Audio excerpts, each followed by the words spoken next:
This is K2 News at 5 on your side. More than 3,000 nurses at 6 Oregon hospitals will not be at work tomorrow. They're going on strike for 3 days because the nurses union and Providence leadership could not come to an agreement on a new contract. The main sticking points, wages and staffing levels. Good evening. Thanks for joining us, everybody. I'm Steve Dunn. I'm Deborah Knapp. There are 8 Providence hospitals in Oregon. The Portland and Seaside locations went on strike last year. K2's Emily Gersh joins us live from Providence St. Vincent after speaking to both sides. Emily, what can patients expect during this strike? Yeah, Deb. Well, Providence administrators say that replacement nurses have already been called in to ensure there is no disruption to service. Meanwhile, nurses in the union hope this 3-day strike will result in better quality of care. On June 7th, the Oregon Nurses Association and Providence reached a standstill in a 9-month bargaining battle over new contracts. Nurses say they want better wages and benefits and staffing levels that ensure patient safety. Our patients are our world. I've been a nurse for over 21 years. We want our patients to have the best, and that's part of what this is about, is being able to have proper staffing to care for those people. Chief Nursing Officer Jennifer Gentry says Providence is abiding by a state law that mandates certain staffing levels that took effect June 1st. She also says the average nurse at Providence makes $100,000 a year. Would you say that Providence is doing the best to its ability to provide the most competitive wages and staffing levels it's able to in this current economic climate? I do believe so. You know, we offered on the table an average, so across 6 hospitals, as I said, an average of a 10% increase in the first year alone. And then over 3 years, it's an average of about 18%. And that really keeps our nurses competitive with the market. You know, the average. And the nurses plan to strike from 6 a.m. Tuesday to 6 a.m. Friday. Again, each of these 6 hospitals will remain open for scheduled appointments and emergencies. We're live in Portland tonight. Emily Gersh, K2 News. Emily, thank you. Also tonight, we're working to learn the name of a man shot and killed by Vancouver police. That shooting happened early this morning. It is the second deadly police shooting in Vancouver in just over a week. Today's shooting happened on Northeast Andreessen Road, just south of 4th Plain, around 1 a.m. An officer in the area was flagged down by several people who said a man pointed a gun at them. Officers located the man nearby. Police say he refused orders. They sent a canine after him. Police say he pointed a gun at officers. 4 officers fired their weapons. The suspect was shot and died at the hospital. The canine was also shot in the tail. It was taken to an emergency vet hospital where it underwent surgery. No officers or bystanders were hurt. The 4 officers involved are on paid administrative leave now, which is standard during the investigation. Police body camera video of the incident will be released at a later date. And as we mentioned, that was the second deadly police shooting in Vancouver in just over a week. This past Friday, investigators released body camera video of a police shooting along the waterfront on June 8th. Officers were responding to reports of a man with an aggressive dog that had bitten people. When police confronted the man, he pointed a gun at them. One officer shot the man. He died. The dog was taken to the Humane Society. That investigation is ongoing. Tonight, we're working to learn the name of a woman found dead in northwest Portland. Her body was found near 22nd and Kearney about 11:30 yesterday morning. Police say the circumstances surrounding her death are unknown. If you know anything about this case, contact Portland Police. Tonight, Oregon health officials are investigating 2 cases of measles. Both cases are in unvaccinated people who live in Clackamas County, and experts say there may be more. K2's Shelby Slaughter joins us live in southeast Portland. So, Shelby, the exposures aren't just limited to Clackamas County. Yeah, Deb, health officials right now are zeroing in on Marion County. That's where 2 people are expected to have gotten the disease. 151 cases of measles already this year in the United States. And before this month, Oregon had managed to steer clear. Oregon had been lucky and not been exposed. But our luck has run out, and now measles is here. The state's 2 cases are in unvaccinated people, both in the same family. Dr. Paul Cieslak with the Oregon Health Authority says the 2 family members aren't positive where they got it. They assume it came from an exposure in Marion County. Measles is highly contagious. If you're not immune and you're exposed to anyone, the odds are very high that you will get it. Dr. Cieslak says we may see more cases as many people choose to go unvaccinated. Our immunization rates have been falling in recent years. At kindergarten, only 91% of kindergartners in this most recent school year had 2 doses of measles vaccine as recommended. Back in the year 2000, that number was 99%. And OHSU has released an advisory for anyone who was at the facilities where people were seeking treatment. We have that list up right now on our website at KATU.com. Reporting live in Portland, I'm Shelby Slaughter, KATU News. All right, Shelby, thank you. A highly respected item stolen from a Catholic church in Portland has been returned 3 weeks later, but Portland police say a second item stolen at the same time is still missing. The thefts happened at the end of May.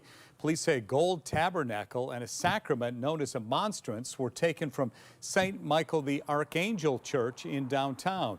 Over the weekend, a woman returned the tabernacle. Police say she is not a suspect. The monstrance is still missing. If you know anything about this, contact Portland Police. Riders can expect nighttime delays on the MAX Red Line through the rest of the week. TriMet's testing the newest MAX trains, the Type 6. It'll have shuttle buses replace the trains between Gateway and the airport overnight from 7:30 to 3:30. Regular service will return on Saturday. The first Type 6 train is set to debut this summer. Tonight, we're getting a behind-the-scenes look at how a Pacific Northwest company is bringing you the energy of the future. Avangrid Renewables monitors solar and wind farms here in Oregon and in Washington. K2's Allison Gottlieb is live at the desk now. And Allison, walk us through how these farms work. Well, Steve, we know that wind farms use turbines to produce electricity, so I had the chance to go to a farm located in the Columbia River Gorge to see how things work. Daniel Roos, the Avangrid plant manager, says those turbines are needed because there is more consistent energy higher up.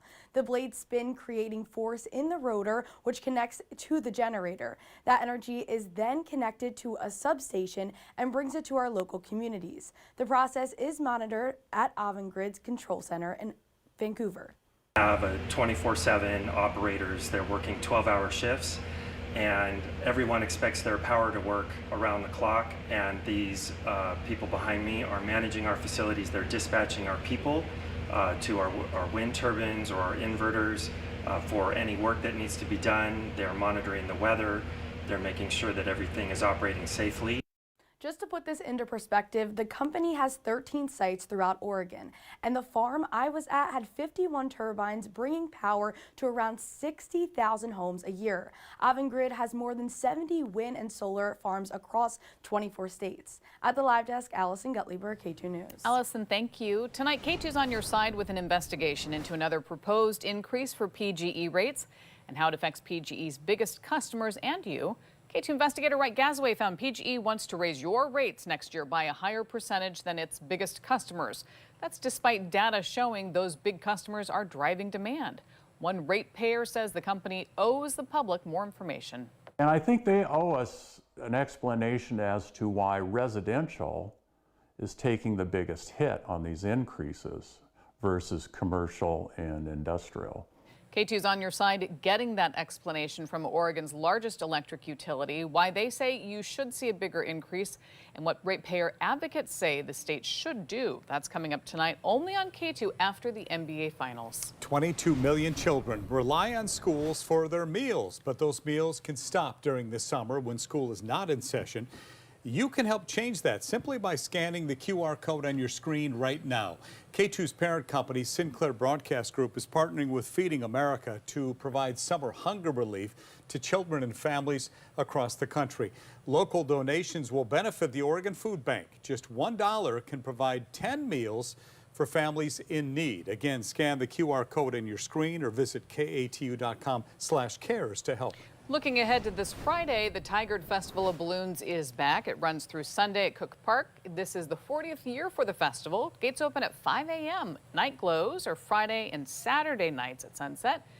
All balloon activities are weather and pilot permitting. They say you have to buy tickets in advance, but you can also buy them on your phone at the entrance. Just a heads up, though, you can't buy parking in advance. This Friday also kicks off Zoo Nights at the Oregon Zoo. The summer series features live local music, food carts, and activities for all ages. You also get the chance to experience some of the animals who are more active at nighttime. Zoo Nights happens every Friday through August 23rd.